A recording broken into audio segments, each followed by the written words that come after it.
Next senator from the state of Illinois, Barack Obama.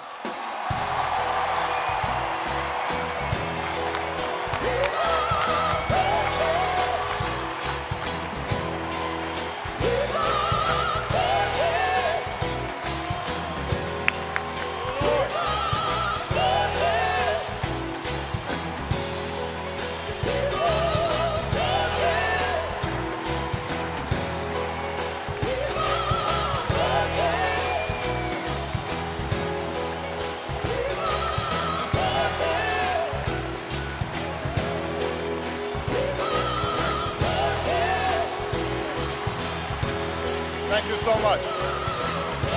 Thank you so much. Thank you. Thank you. Thank you so much. Thank you so much. Thank you. Thank you. Thank you, Dick Durbin. You make us all proud.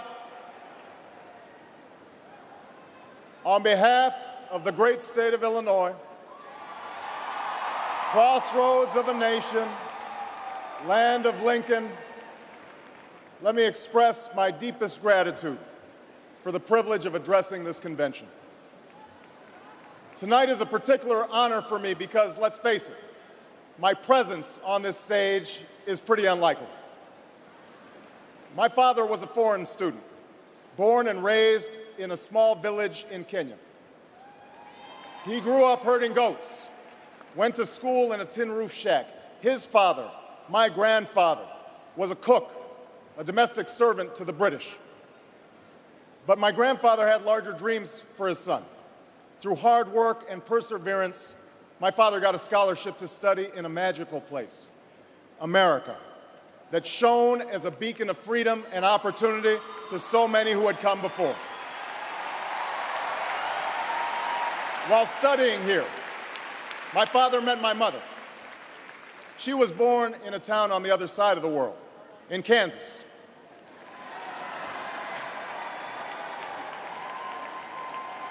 Her father worked on oil rigs and farms through most of the Depression. The day after Pearl Harbor, my grandfather signed up for duty, joined Patton's army, marched across Europe. Back home, my grandmother raised a baby and went to work on a bomber assembly line. After the war, they studied on the GI Bill, bought a house through FHA, and later moved west, all the way to Hawaii in search of opportunity. And they too had big dreams for their daughter. A common dream born of two continents. My parents shared not only an improbable love, they shared an abiding faith in the possibilities of this nation. They would give me an African name, Barack, or Blessed, believing that in a tolerant America, your name is no barrier to success. They imagined me going to the best schools in the land, even though they weren't rich, because in a generous America, you don't have to be rich to achieve your potential. They're both passed away now. And yet I know that on this night, they look down on me with great pride. They stand here, and I stand here today, grateful for the diversity of my heritage, aware that my parents' dreams live on in my two precious daughters. I stand here knowing that my story is part of the larger American story, that I owe a debt to all of those who came before me, and that in no other country on earth is my story even possible.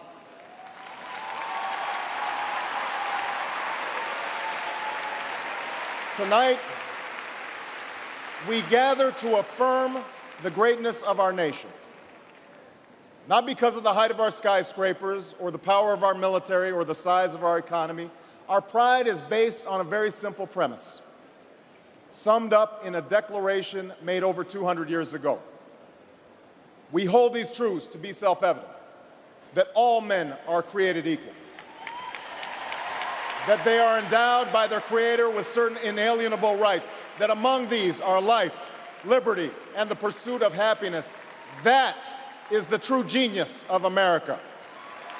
A faith in simple dreams. an insistence on small miracles, that we can tuck in our children at night and know that they are fed and clothed and safe from harm, that we can say what we think, write what we think without hearing a sudden knock on the door, that we can have an idea and start our own business without paying a bribe, that we can participate in the political process without fear of retribution, and that our votes will be counted at least most of the time.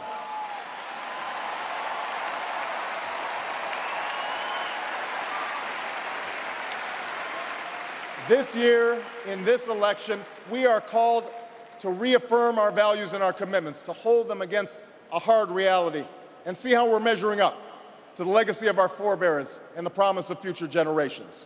And fellow Americans, Democrats, Republicans, Independents, I say to you tonight, we have more work to do.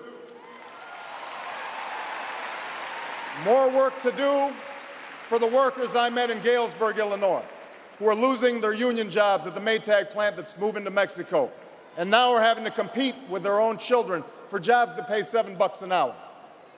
More to do for the father that I met who was losing his job and choking back the tears wondering how he would pay $4,500 a month for the drugs his son needs without the health benefits that he counted on. More to do for the young woman in East St. Louis and thousands more like her who has the grades, has the drive, has the will, but doesn't have the money to go to college. Now, don't get me wrong. The people I meet in small towns and big cities, in diners and office parks, they don't expect government to solve all their problems. They know they have to work hard to get ahead, and they want to. Go into the collar counties around Chicago, and people will tell you they don't want their tax money wasted by a welfare agency or by the Pentagon.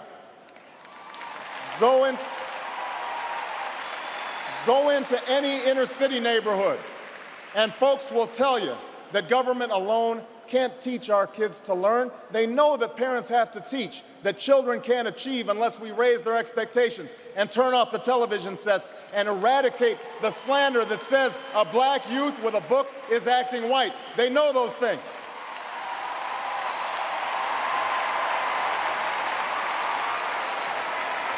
People don't expect government to solve all their problems, but they sense deep in their bones that with just a slight change in priorities, we can make sure that every child in America has a decent shot at life, and that the doors of opportunity remain open to all. They know we can do better, and they want that choice. In this election, we offer that choice. Our party has chosen a man to lead us who embodies the best this country has to offer, and that man is John Kerry.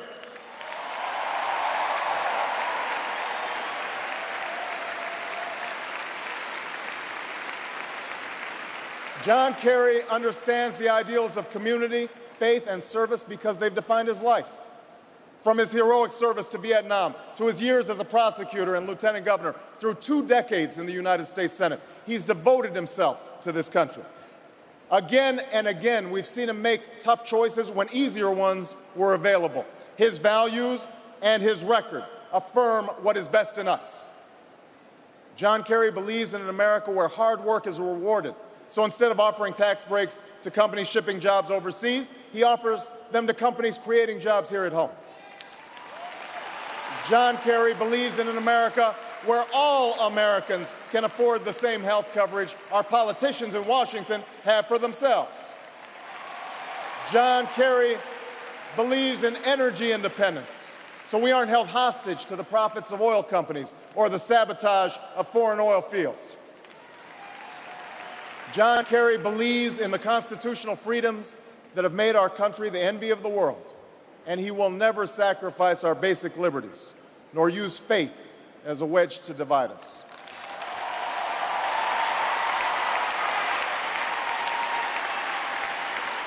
And John Kerry believes that in a dangerous world, war must be an option sometimes, but it should never be the first option.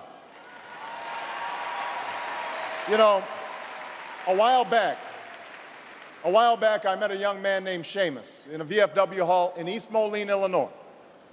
He was a good-looking kid, 6'2", 6'3", clear-eyed with an easy smile.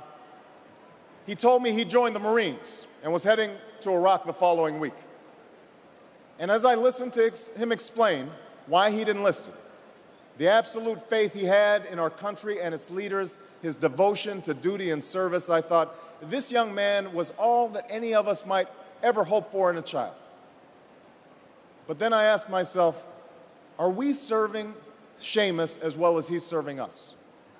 I thought of the 900 men and women, sons and daughters, husbands and wives, friends and neighbors who won't be returning to their own hometowns.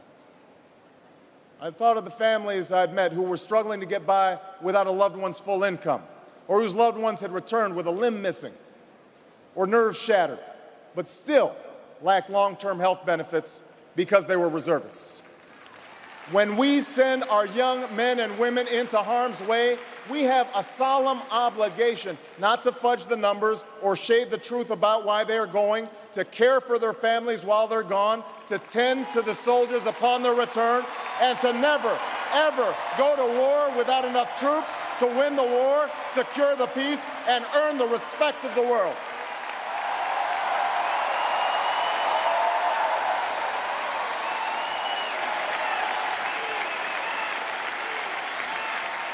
Now let me be clear.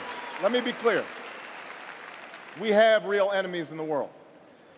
These enemies must be found, they must be pursued, and they must be defeated. John Kerry knows this.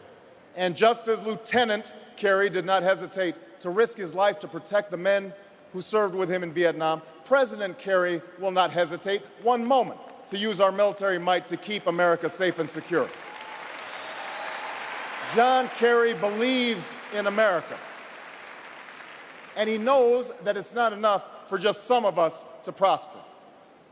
For alongside our famous individualism, there's another ingredient in the American saga, a belief that we're all connected as one people. If there's a child on the south side of Chicago who can't read, that matters to me even if it's not my child.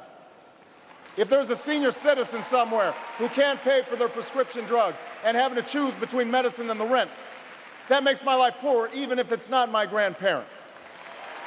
If there's an Arab American family being rounded up without benefit of an attorney or due process, that threatens my civil liberties.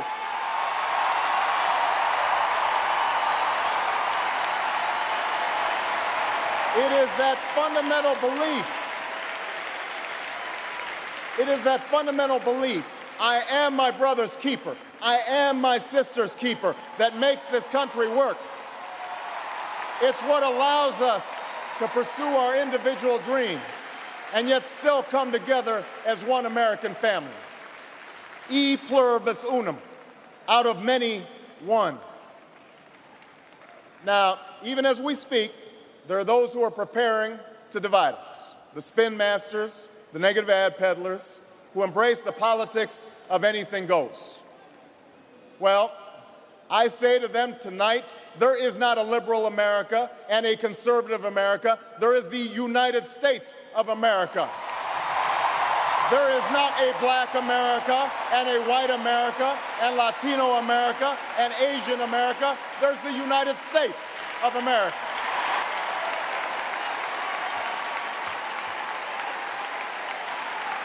In the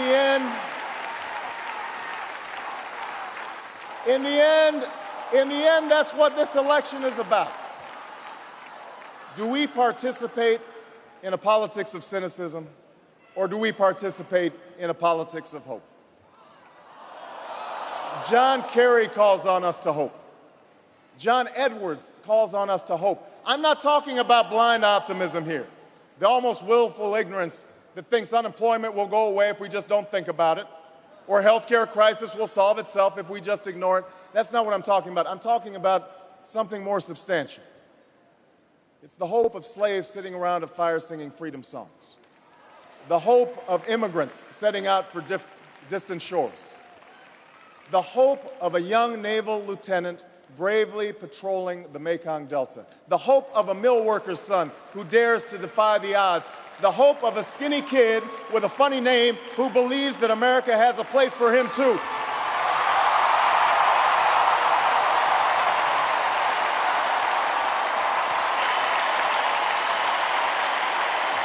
Hope.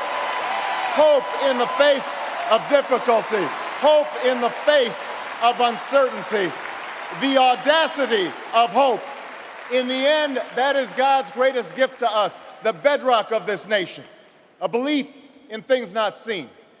A belief that there are better days ahead. I believe that we can give our middle class relief and provide working families with a road to opportunity. I believe we can provide jobs to the jobless, homes to the homeless, and reclaim young people in cities across America from violence and despair.